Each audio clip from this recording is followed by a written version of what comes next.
C'est l'isolation, il n'y a rien d'isolé ici. Les murs, c'est de la farine. Ma réaction, c'est de me demander si le courant s'en va pas par la fenêtre. Thierry Michiels habite ici, à Bruxelles. Un petit appartement de 50 mètres carrés au 3e étage, juste sous le toit. Le PEB ne peut pas être plus mauvais, c'est un PEB G, une passoire énergétique. Pas de chauffage central.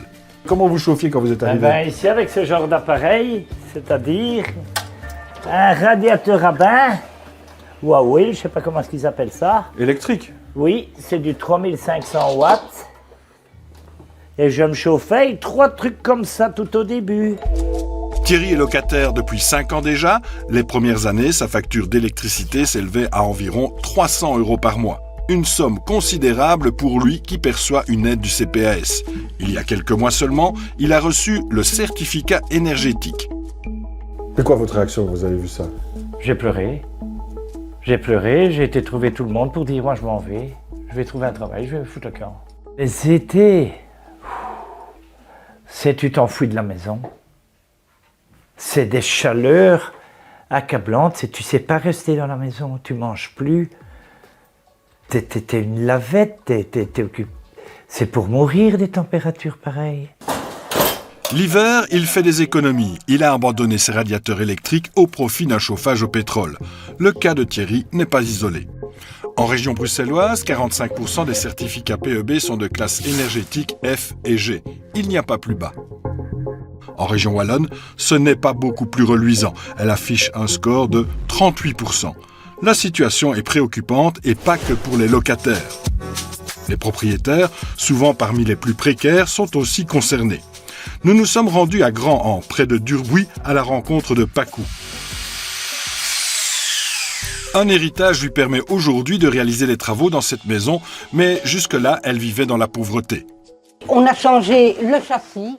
Les transformations sont en cours. Elle a commencé par l'isolation du bâtiment. Il était temps. Alors ici c'est la cuisine, ce n'est pas encore terminé non plus. On peut voir par exemple que là il y a une fente, donc le froid rentrait par là. Il rentrait par les murs, tout était isolé. Il faisait froid avant alors? Il faisait caillant, oui. Par exemple dans les chambres, 10 degrés, dans la salle de bain, 10 degrés. Elle peut donc investir aujourd'hui dans la rénovation de sa maison, mais elle a rencontré des difficultés.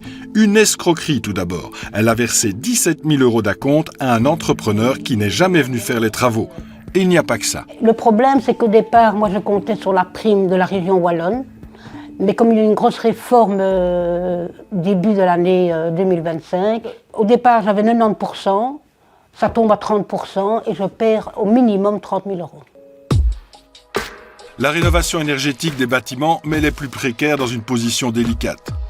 La future réforme du système de primes est au centre des discussions au réseau wallon de lutte contre la pauvreté qui avance une proposition.